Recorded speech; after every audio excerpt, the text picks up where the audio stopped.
True story. When I stood face to face with my first giant Kootznoowoo brown bear, I mean, we're talking over 1,500 pounds of carnivorous, don't argue. I'm not saying I was scared, but I actually heard my penis gasp. That's what we're talking about today. The Fear Island Fortress of the Bears expedition that became the documentary on Animal Planet for Monsters Week. And we're going to be joined by some of the key collaborators who made this heroic adventure possible. It's going to be a lot of fun. First, a little bit of housekeeping. You are listening to Semi-Indestructible, courtesy of the Wild Times podcast, sponsored by Adventure Beasts, the animated wildlife comedy series now streaming on Netflix worldwide.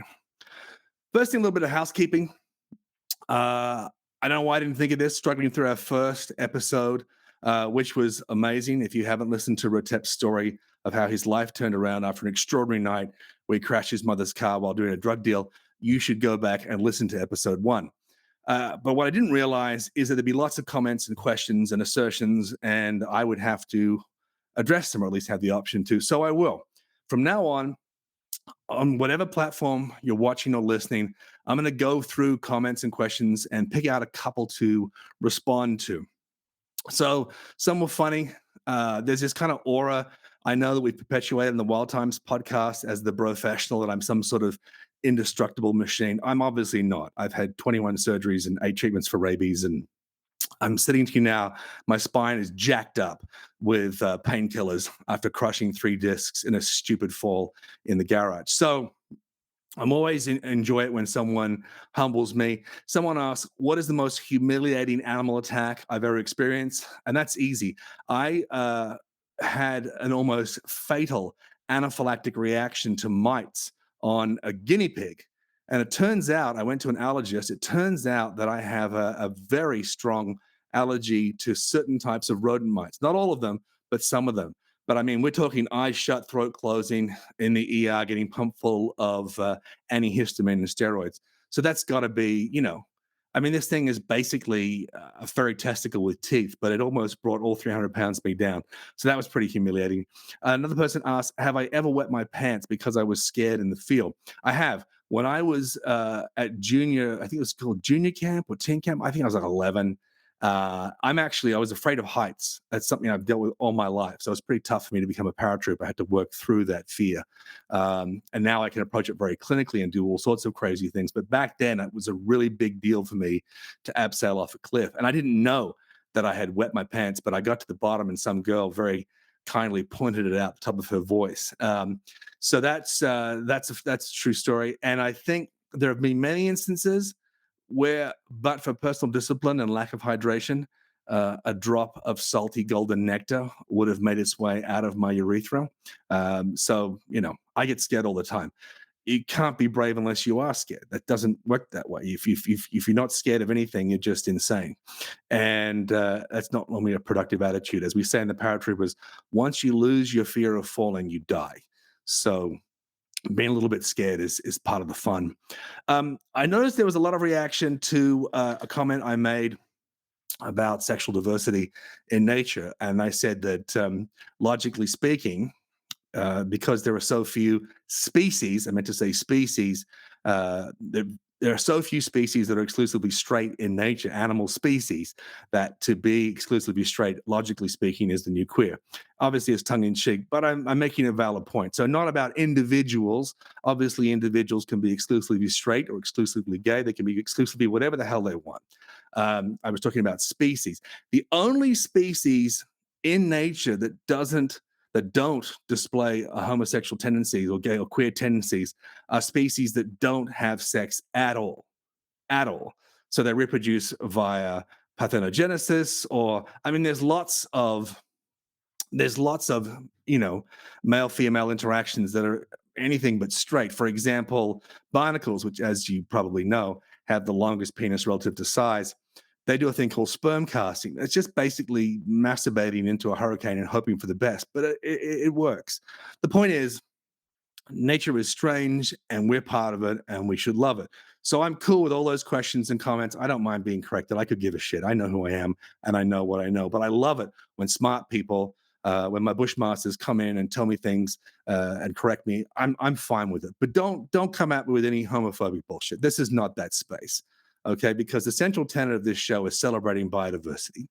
And if you can't apply that same template to human beings and celebrate people for who they are and who they tell you they are, then you're really not on my team. But to be on my team, it's super easy. You just got to love adventure.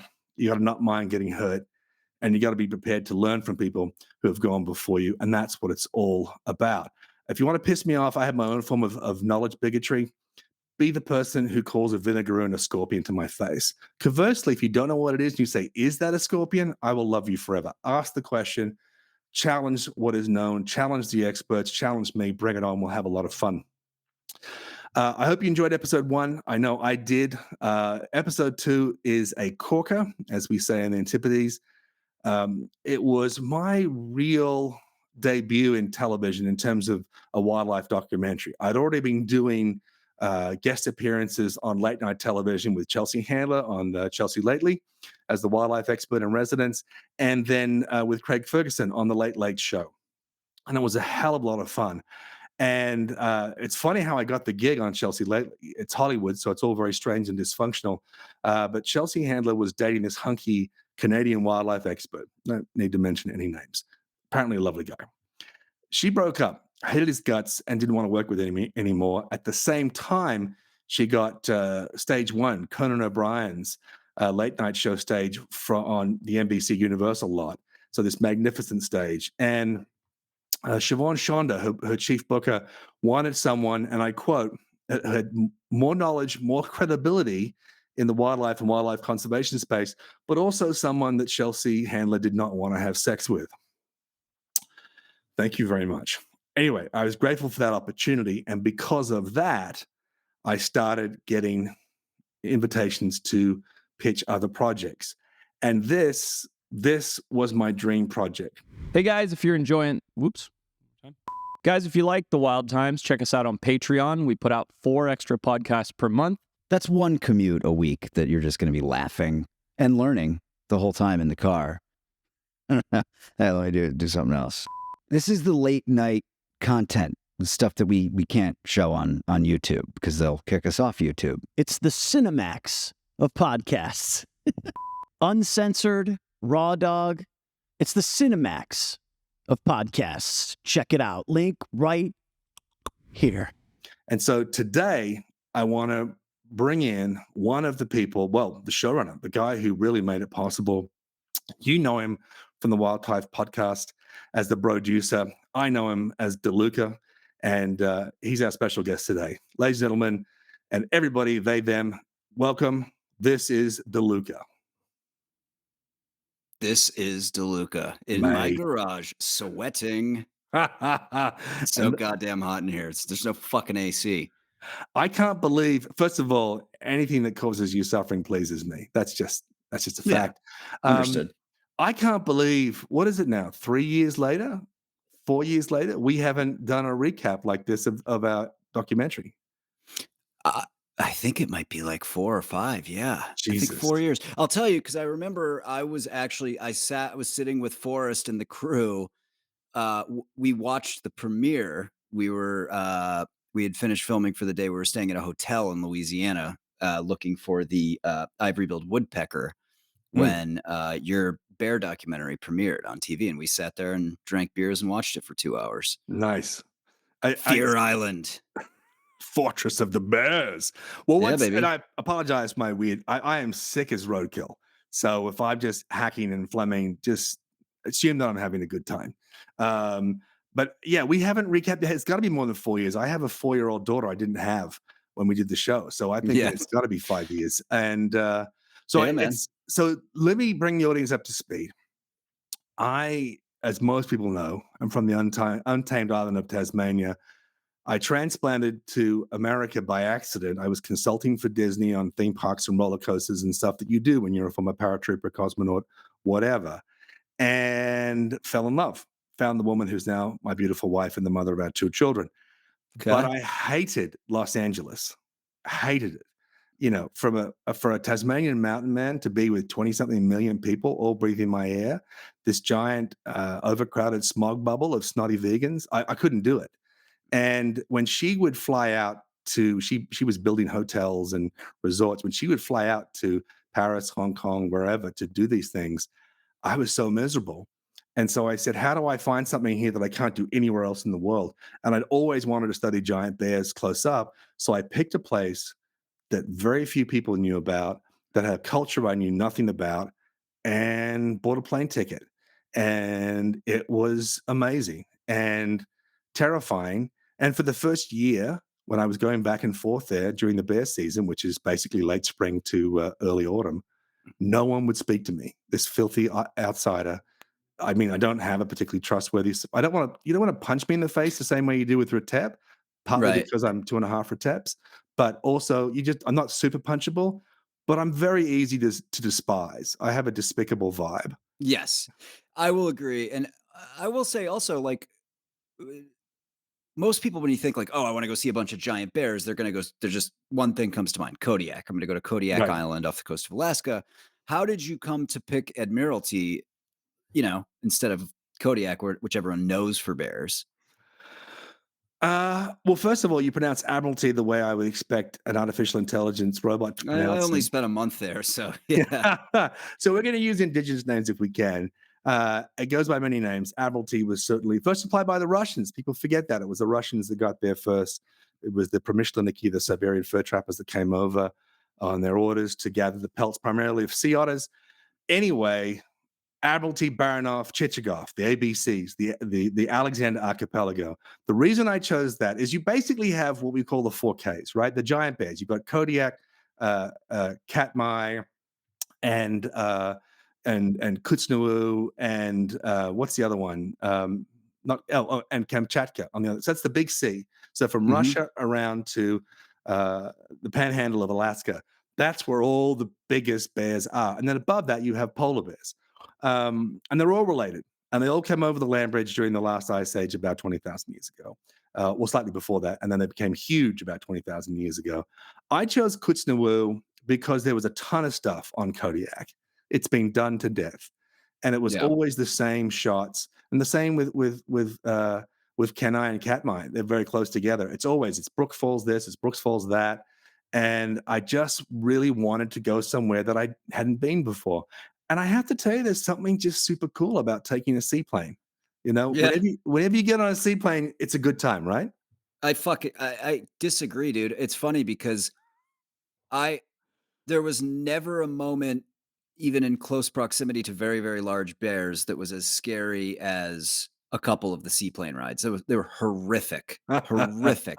And I'll tell you, I didn't have a pilot that was Jesus. I didn't have a pilot that was probably a day over 24 Yeah. years That old. that is a little bit disturbing. It gives the impression that pilots don't live very long. But they don't. But it's the weather. It's the weather that takes the planes down, obviously. And Yeah, and we flew through a lot of it. yes, that is a fact. I don't know whether it's in the tropics. I was working on this banded iguana project in Fiji and had to go to a lot of different islands. And as most of you know, it's the only place in Asia that has these iguanas. Iguanas are more about the Americas. Remember, the two big lizard groups obviously are agamids and iguanas. And so to have these just in the middle of nowhere, and there's all these theories that came over on vegetation rafts across the Pacific, it's all a bit fantastic. But I remember taking these seaplanes and it just felt so good. And I feel like that in Alaska when I go to these remote islands. It just feels like adventure to me. There are certain smells, like gunpowder, racing fuel. There are certain things that get you pumped up, and seaplanes do it for me every time. Interesting.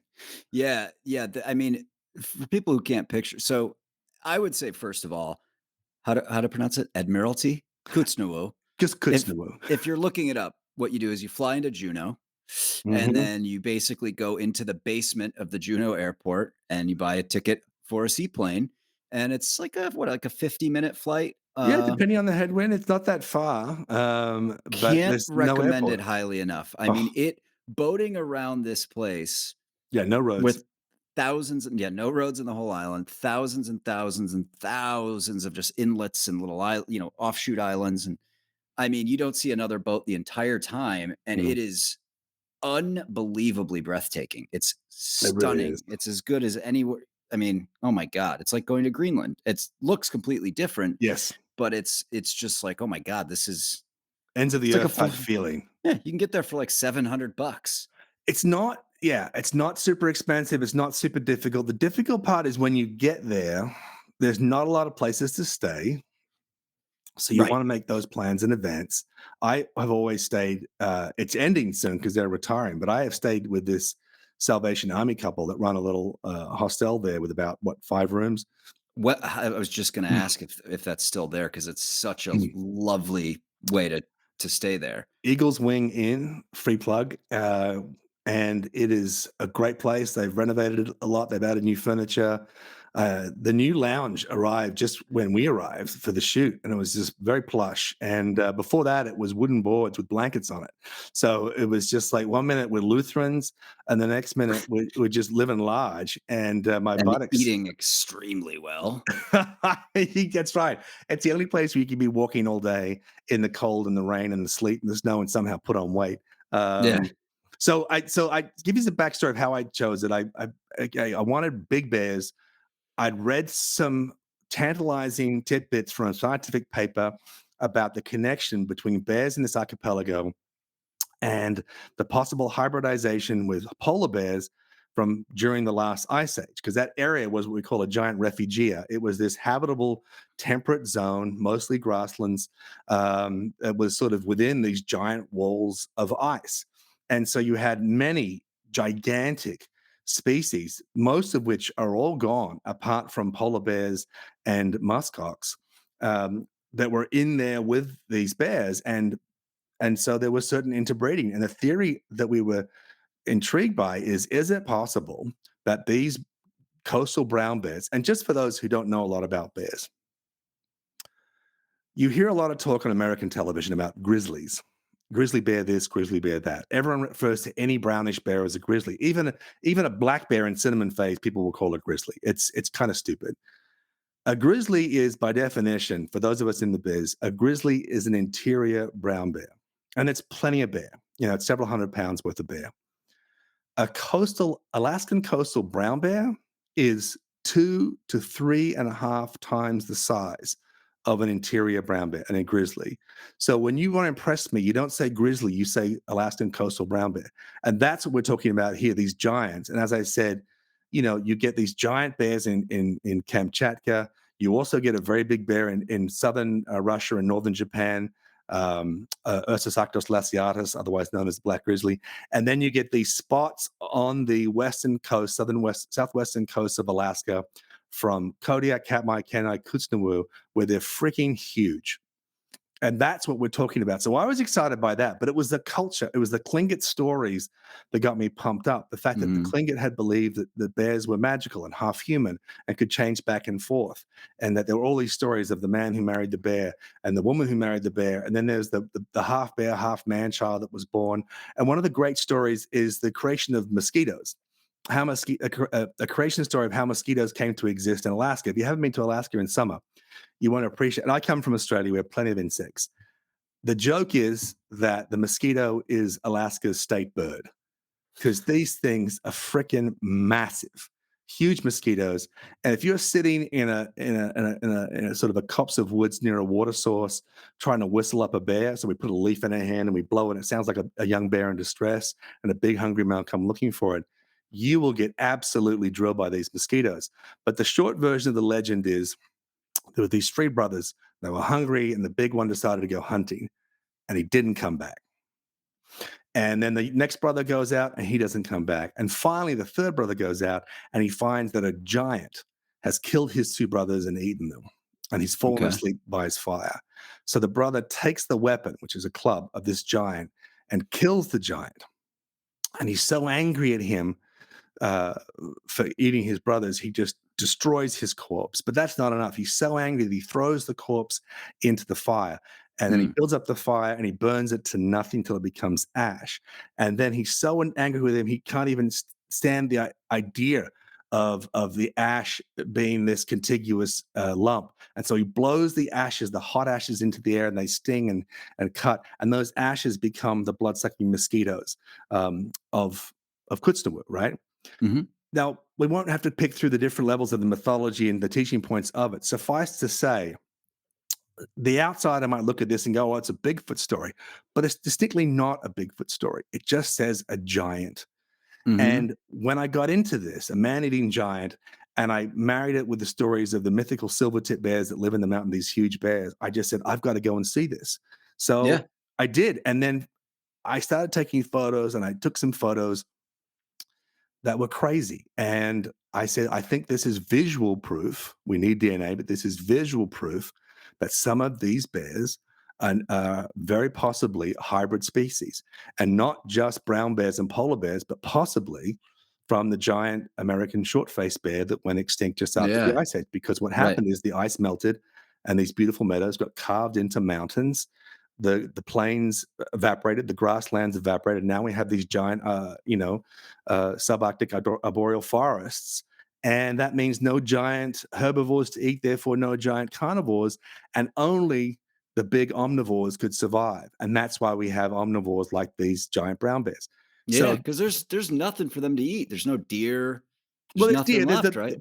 There's Was there deer? there's the Sitka black-tailed deer. Yeah, there's the deer. Okay. Remember the Okay. little ones running down on the coast? Oh yeah, and we found a partial jawbone of We a found a deer jaw. We in a found pile of bear teeth. shit. And grandfather was shitting out the teeth, so he'd eaten a head of one. I mean, we That's found right.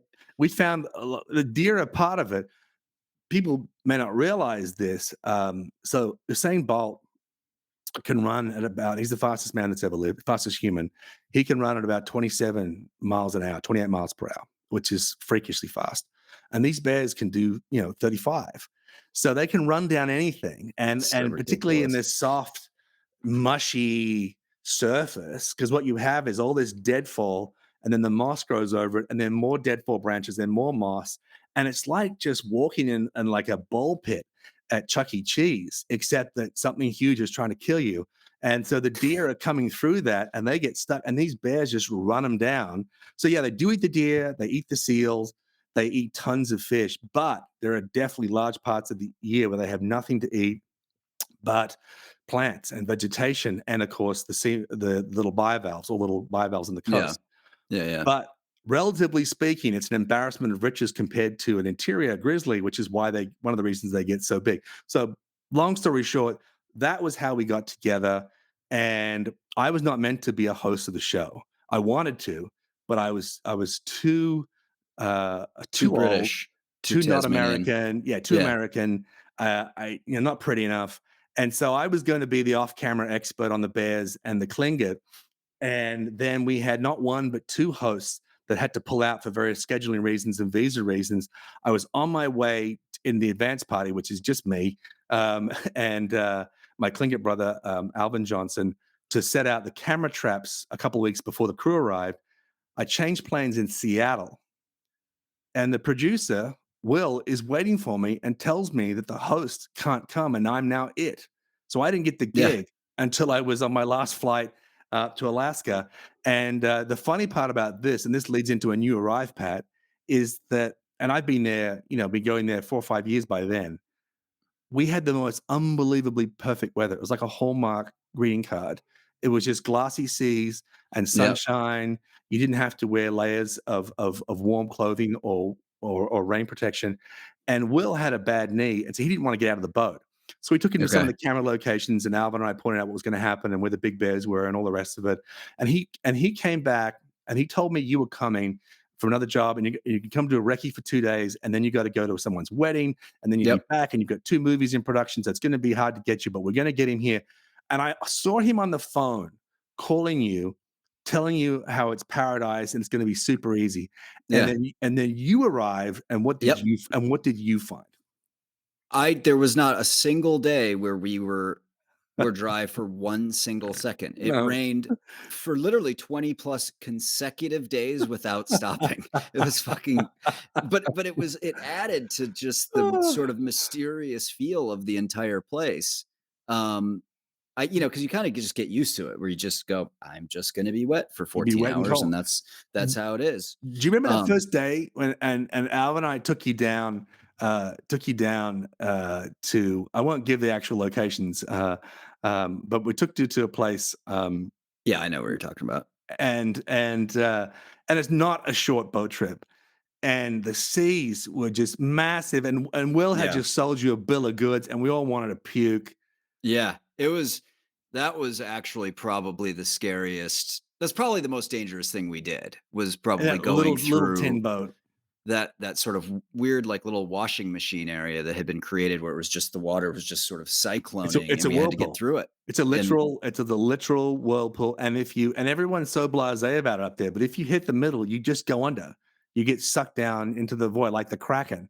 And yeah, then you've got yeah. to hit it the way it's going and go around the outside. It sounds ridiculous, but it's true. I want to just quickly say something, and then I have a surprise for you, Bradley. Nice. Many of the Wild Times community, our bros, our sisters, whatever they No. are super into traveling and adventure and taking photographs and love hearing about this shit.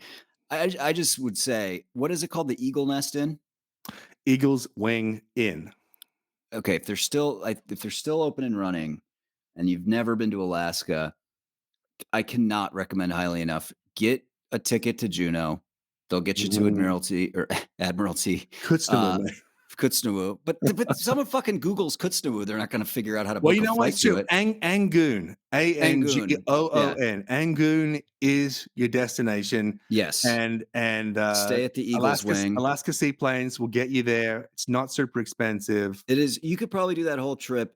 You're going to need to find, someone to take you around on a boat for a couple days and just go see all the to shit. do that, just go to the general store. Ask anybody running the general store. It's owned by Shane and Sue, but there are other people that work there. You go to the general store, the Trading Post, and there's only one store, so you can't miss it. And you just say, hey, is someone available to take me around? And you negotiate a reasonable price for fuel. Fuel is expensive there, but they charge a reasonable price. And everybody fishes. So almost every family has a boat, and they'll take you around to see the bears. I mean, And I you'll obviously see stunning nature. Beautiful. Aside from even seeing your first animal, you will eat incredible food because it's all fresh caught, from pristine waters, and fucking delicious desserts made from salmon berries and that stuff. And you will see massive Alaskan bears.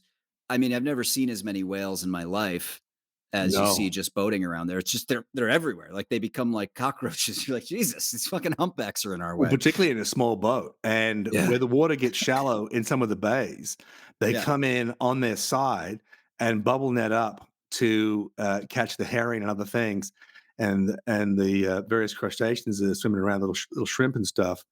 And we've had up to 13, 14 around the boats. And you'll see more bald eagles in half an hour than you've ever seen in your entire life. I mean, too many eagles. It's just, and of course the tiny squirrels, giant ravens.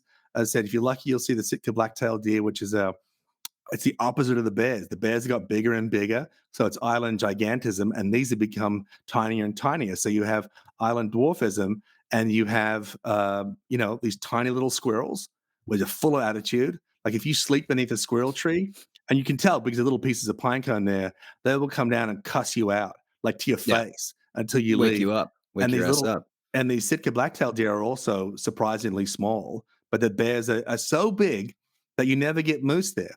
Occasionally, a moose swims across from a cake on the mainland to the south. It's a big swim across the channel. They get there, and within an hour, they're inside a bear's belly. So, it's crazy. But you can go there. It's relatively easy. And the Eagles Wing Inn is affordable. It's comfortable, but not too comfortable. You can stay in a fishing lodge there and spend $2,000 a night.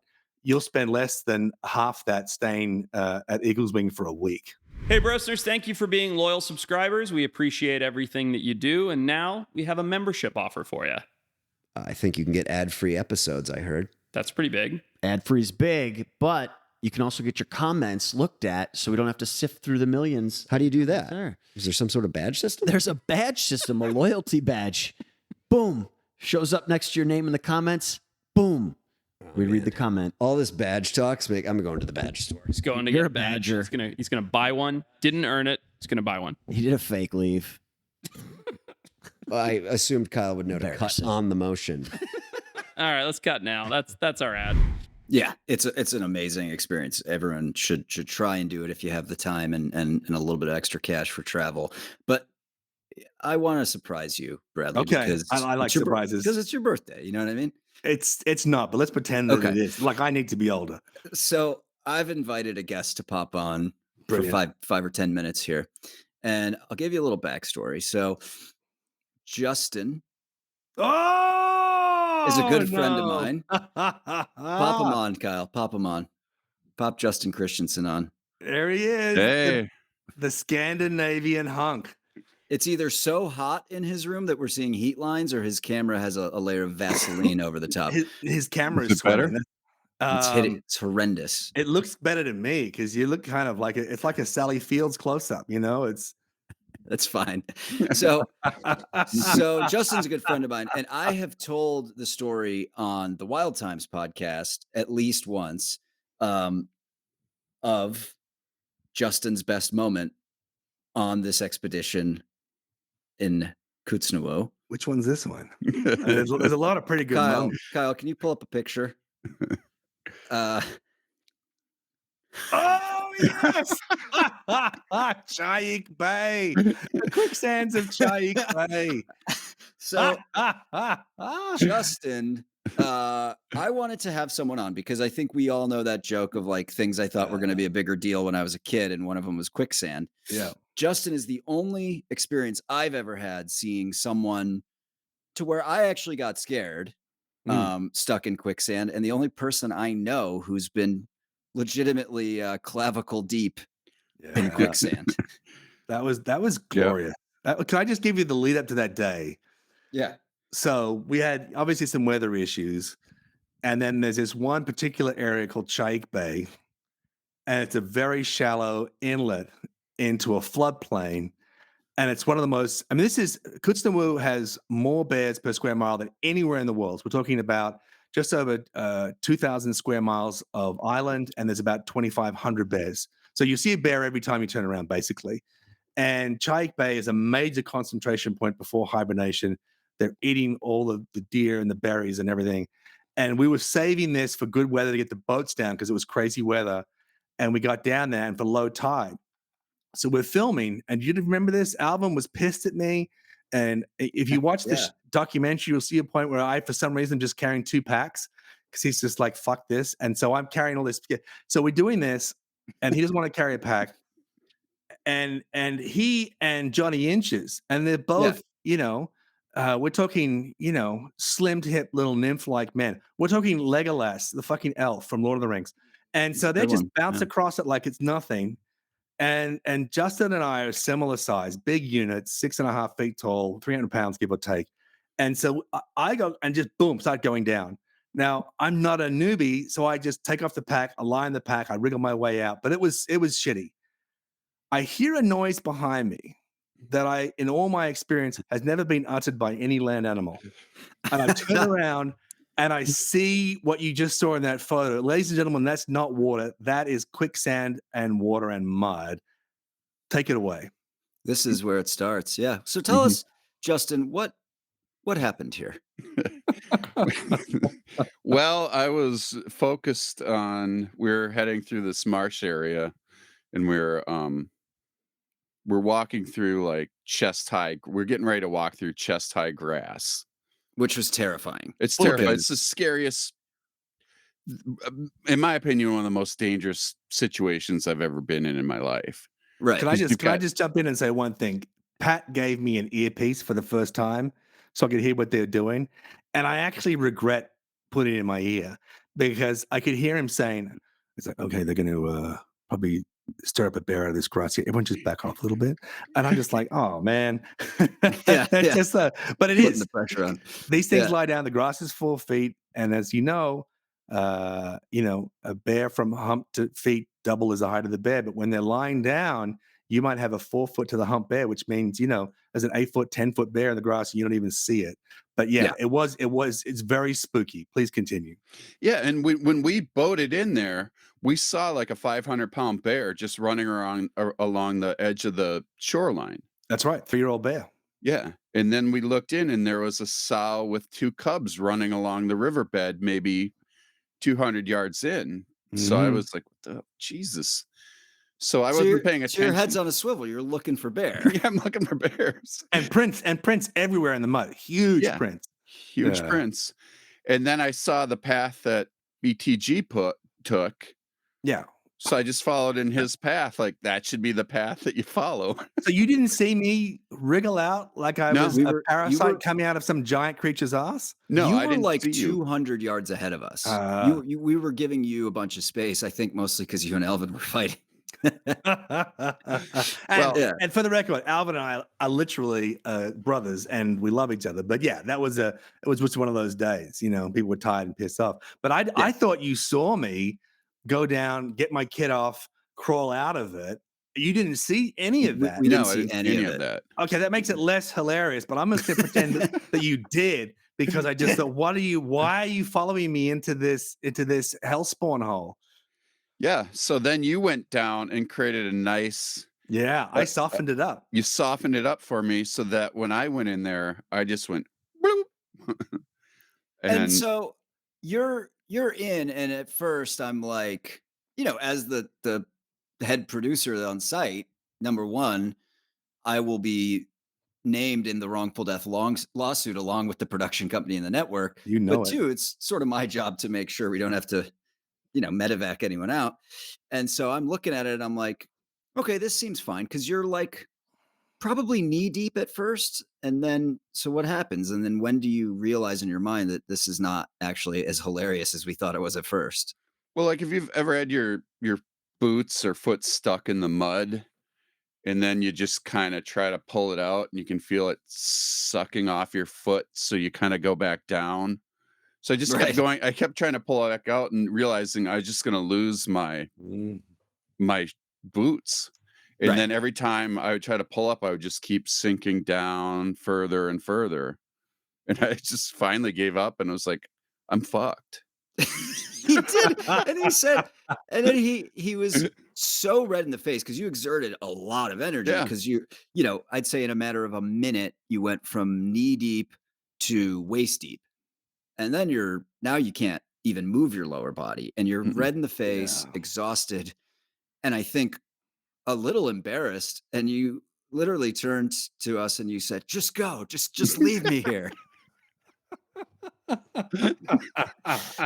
Go on without me. I just remember looking back and I started coming back because at first I thought it was just funny. And I still think it's funny. But there was a time there when I could see you were genuinely upset. And I'm like, this has got to stop. Because I could see you working your feet. You were stairmastering your way deeper and deeper into the mud. And I was just like, and again, I thought you saw me get out. So I just like, what are you doing? And the best thing you could have done then is either just put your pack on the ground like I did and lay forward on it, or just lie back like you're floating in the pool, take the weight off your feet. And I could see you doing the exact opposite of that. And it was amazing how, while it was a slow process, there was something chilling in how absolute the mud and the quicksand was determined to swallow you up. Like it was happening. Yeah. It was happening. Mm-hmm. And this is like, you see these pictures, not so much of people, but you see pictures of elephants dead in a muddy waterhole and stuff like that. And this is how it happens. I'm not saying you and I are elephants, but we're as close as human beings can get to. So I was just like, and I could see you were just having a bad time. And I remember even when you got out, and I think you should explain how you got out, because I remember you were shaken after you got out. I mean, somebody I was like, go on without me, and Patrick refused to leave me. Probably. Not because he cared. He just didn't want to get sued. Exactly. Yeah. But then somebody came and handed me, I don't know, was it a stick or it was a rope. rope? We had some rope. Yeah, luckily. And then just pulled you out. Yeah. And I mean, I did it the exact opposite wrong way because I'm my lack of quicksand experience in the past. I know. That's a I know. that's a glaring hole in your resume considering that line of business. But it's one of those things, like a lot of experiences in these kind of remote adventures, you just don't know till you do it. And it's the Right. feeling. The feeling is new. It doesn't make sense. Yeah. What would okay? So literally, you step in. Oh shit! I'm sinking in quicksand. Yeah. And It- so, Bradley, what is the exact correct protocol? So Pack off. okay, so the first thing is the mindset is you're going to get muddy. Just accept that. Do not be Good precious. point. Do not Yeah. be precious. I don't care how much you spent on your Columbia bloody Gore-Tex, butterfly silk, what you're gonna get muddy. Yep. So just accept that. In the direction of now, which you need to fall in the direction of safety. So if you're through the worst of it, you go forward. If the worst of it is ahead of you, you just lie backwards like you would in a pool, like you're floating in a pool or the ocean, right? Now, if you've got a pack, and we all did, use that. You just drop it off behind you or put it in front of you like I did. You lie on that like you're on thin ice and just wait. Don't fight the mud. And gradually you'll get the chance to pull your feet up and so forth. You're going to be muddy as hell. You're going to look like you just got coughed up by a lungfish, but you're going to be free. And then Yeah. you make your way out of it as quickly as you can. How do you do that? You kind of like slither. You slither if you have to, but you'll actually find that if you maintain a certain velocity, you don't sink. So if Okay. you start moving with purpose, don't take steady steps. And here's the thing: you may go down more than once. So you just repeat. You don't leave your shit there. You drag it along behind you. You toss it ahead, and you just use that. And it's not about buoyancy in so much as it's about surface area. And so having that little bit of gap and giving you a bit more surface area, spread your weight out. Look, we're big guys and we're plantigrade, okay? We stand vertically. All our weight is coming down through our feet. So you're basically pile driving yourself into the earth feet first. You've got to spread that out and longitudinally lie flat like a snake or a big lizard. It doesn't matter, whichever animal you identify with in the situation. And you Yeah. just go for it. But the big thing is you're going to get muddy. There's no shortcut. Lie down, take the weight off your feet, crawl backwards, kind of swim crawl backwards or swim crawl forwards, and keep moving. Don't stop till you're in an area where there's plenty of vegetation growing through, because the root mass will effectively prevent you from sinking further. Go ahead and pull up that first picture one more time. Kyle. Yeah. So you can see here that the subject is still vertical, even though this has become critical. Once your nuts are in the mud, it's no longer a joke, or it shouldn't be. We should have stopped laughing at this point. But I remember, this is the big thing that makes this less amusing, is that I remember after you got out, you were just like shaking a little bit. I remember just like, that was a horrible experience for him. And I liked you from day one. I was so glad when you walked in. Patrick walked in, and movie star producer. He was in a Bacardi ad as a sexy guy. Smirnoff Ice, bro. And he comes in and he looks at me and he's like, "No, that's not going to work." And he was in love with Johnny Inches, who's a handsome man. His head should be on a coin. He's a very handsome man. I remember you saying to him, "You, Johnny Inches, you look like someone who could be a Discovery Channel superstar." Okay, and then you look at me and you go, "Stop trying to be funny." And That's pretty much what happened. It is what happened. And I got to tell you, then I saw Justin, another big man. I went, "Okay, we're going to be all right. We're going to be all right." And so, but when you are significantly larger or smaller than someone else, the world is different to you, and there are different hazards, and True. and so, you and I are not going to get plucked off by an eagle, but we are going to have trouble getting through thorny devil bushes and devil's club bushes and getting across the mud. That was one of the old time. That's such a treat to have that memory, to see you back to talk about it. It's like a 2020 episode. His lovers tried to drown him in the mud. It's literally insane. I had the best time on that trip, but like out of all the dangerous stuff that I've done, that seemed like the least dangerous right there, walking across a marsh area. And that's probably the closest I've came to dying. It's pretty crazy because it is, and I mentioned this before, but it was a tidal flat, right? And so when Yeah. we spent about 8 hours filming, and then when we went back to the boats, that area where Justin was, 10 feet of water, 12 feet of water. So yeah, could have It's died, but yeah. couldn't. Well, you think about it. If you just gone out, if you'd been to the best, one of the best berry patches in all of Kootznoowoo is about a quarter mile from where you were, right? And I have gone there and filled up as a sort of a snack, because I don't carry food with me, obviously, when I'm tracking the bears. I get hungry. So I would just grab a whole bunch of salmon berries or thimbleberries. And I could imagine someone fishing and going, you know what? I'm just going to grab some berries, and making that mistake and just not coming back. Yeah, Yeah, a just solo going hiker out alone.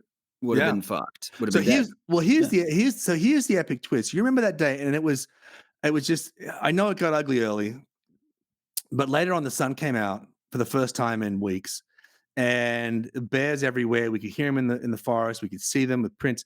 And I remember showing you this big pile of scat about the size of a tennis court.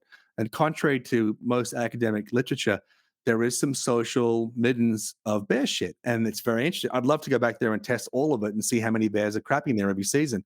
But this is a major choke point for bears to fatten out before they go and dig a den in the mountains on Bear Pass Mountain.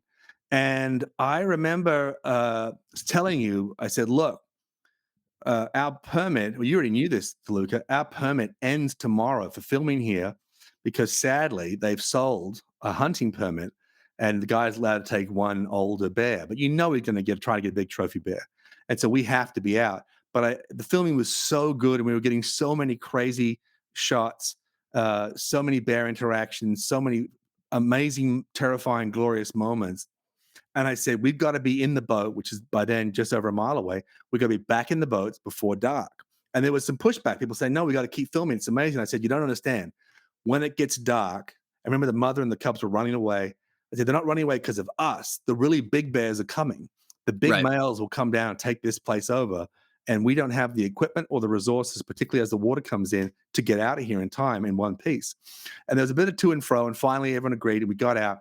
And we just got back to the boats as it was dark. And we ended up having to go back to Angoon, which is tough going in the moonlight. The next day, the hunter going down there made the mistake that I was worried about. And some rich guy from the Midwest, and he kept saying, oh, I don't want to shoot that bear. It's too small. It's too this. It's too whatever. And the guy said, we got to go. We got to go. It's going to get dark and the big bears come down. He goes, I want to see the big bears. He said, no, we got to go. They drag him back. He was 50 yards from where we moored our boats, and he was taken out by a massive bear. Yep. They both had rifles. No one got a shot off. The bear wasn't hunting him. He was just pissed off that he was there, and he got ripped up and spat out, and no one got a shot off. And that's how quick things can go wrong out there. And we were literally eating Domino's pizza flown in from the mainland when this happened. That's right. Back at Eagle's Wing, living large. And so I was going to say, before we go, Justin, you got to tell us, of all your expeditions, you've done some great shoots and some horrific ones with DeLuca. Is there ever been any other moments where you thought, because this is how I define extreme. Like I enjoy the X Games, but I don't call them extreme sports because it's if everything they call it extreme sport, they're assuming that unless something goes wrong, it's going to be fine. An extreme outing to me is where you are going to die unless everything goes right. So that's with that in mind, and this quicksand incident and the bears and all the rest of it. Have there been any other incidents on your many expeditions where you just thought, we are 5 minutes away from being fucked 5 ways? Yeah, I mean, I was in Zimbabwe, and we were tracking a black rhino, and they get very ornery. Very ornery. And this one, we had been tracking it for 2 days, and this one, as we were following it, turned back around on us. And I think I was he got to within 8 feet of me, and our cameraman Mitch, and he was deciding whether to either trample me or trample Mitch, and it would have been game over. And there's no reasoning with rhinos. It's so binary: crush, don't crush. It just is just this switch. And I think particularly black rhinos, I look at them, they're like a freight train on ballerinas' ankles. They're surprisingly mobile, and they kind of lean into it, and you feel this suspension in their ankles, and these fleshy feet, and they can turn on a dime. And I've never had a close call with them in the wild, but I was actively involved in the captive breeding program that we have at Western Plains Zoo, where I'm the governor, and a lot of back of house stuff. They're pissed off all the time, and and that's that's most because mad. yeah, they're pissed off all the time, and they're not social. They don't live in groups. They live in they live solitary lives. Yeah, that would be terrifying. What about you, DeLuca? Where I was like, It can't be from a nightclub. It has to be like a legitimate geez. field story where you thought this is it. It's not you I and mean, Johnny Depp at the. it's this is it moment. Justin was actually with me for this. I was on an airplane. We were taxiing on an Air Greenland flight out of Reykjavik, headed to fly over the ice sheet to get to where we were landing in Nuuk. And we were taxiing, and one of our cast members was like, "Hey, there's like a giant shard of metal sticking out of that wheel." And this is an old military plane. So you've got three, right? You've got one on each wing, and you've got one in the front. So you kind of need all three. Right. And so we're going and we're taxiing, and I'm looking at it, and I'm like, do I stop this? Do I run to the front of the plane? Because these are open cockpits, right? Like there's no flight attendant or anything like that. You're flying on a military vehicle. And I'm like, do I run to the front of the plane or not? I decided to just was like, yeah, I'm going to run to the front of the plane. There's a fucking giant metal shard sticking out of this tire. And so I ran up. The pilot understood what I was saying, stopped the plane on the runway, got out, walked around, and we're all looking at him out the window, and he just yanks this metal shard out of the tire. It's just like a big piece of like airplane metal. What, just aluminum or titanium, whatever, just stuck in the tire? Stuck in the tire. He gets back on the plane, and he's holding it, and he's like, I'm going to do a fake accent here, but he's like, so the tire is completely flat. He said, the good news is we would have been able to take off. He's like, unfortunately, the bad news is we wouldn't have been able to land, which is my favorite part. That's glorious. And so then we basically spent 20 hours in the airport because the only tire that it could take was in Greenland.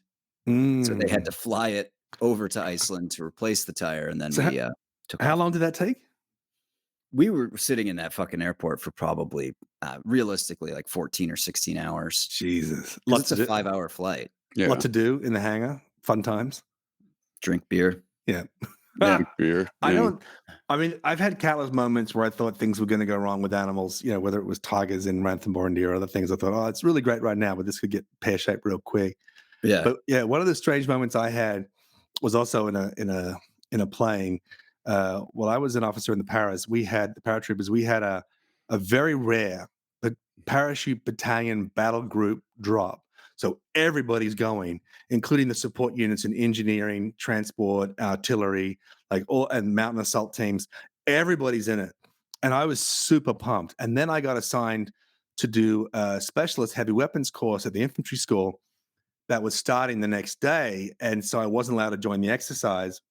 And so I wrote a request for special exemption to arrive to the training course 12 hours late. And so I could do this once in a career drop. And they said no.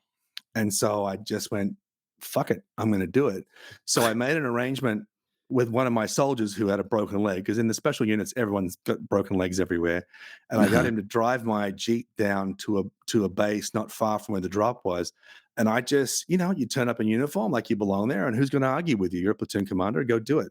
So we did the drop, and you can imagine the area that you need to drop almost 1,000 men.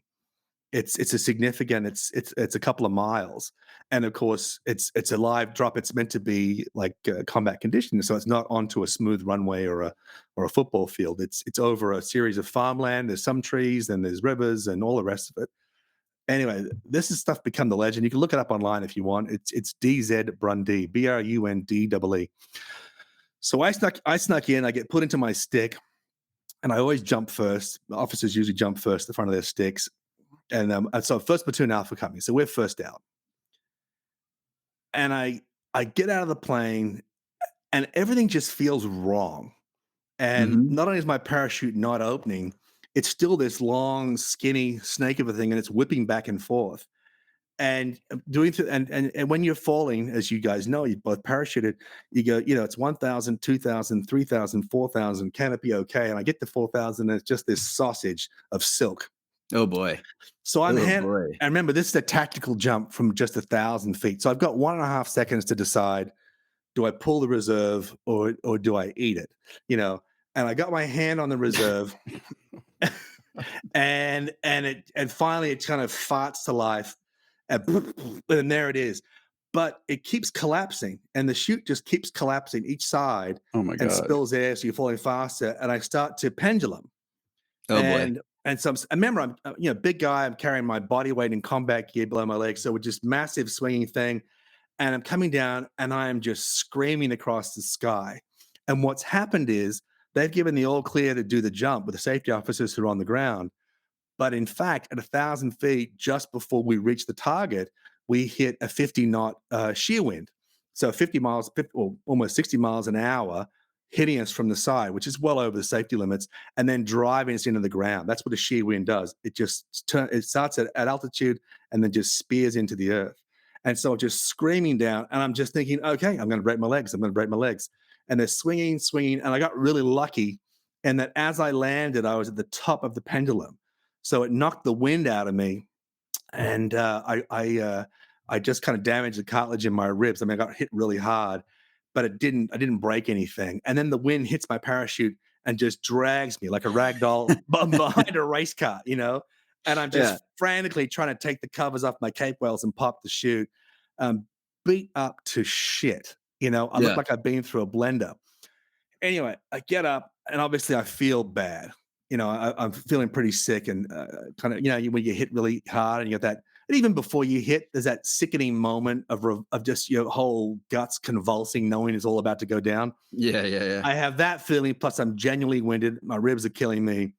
I get my gear. I go through my drills. I pack away my parachute. I'm saying various things about the Army.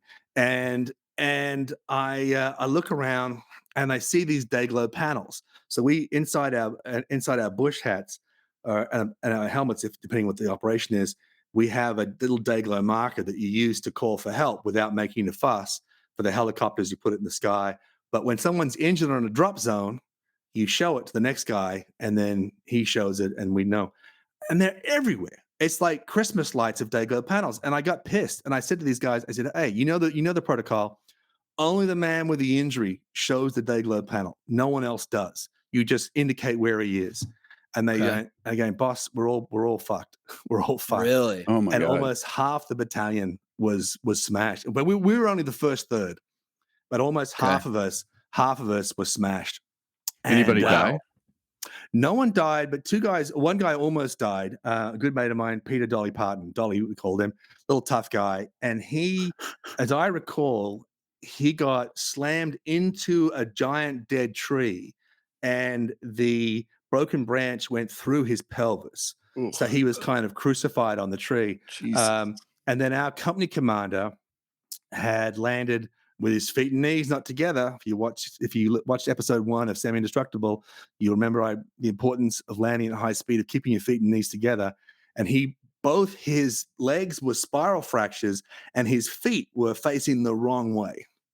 Okay. And I remember he holding his hand while the chopper came in. My Just like God. it's just that sickening. He looked kind of green. He was a man of color, and he would still look kind of green.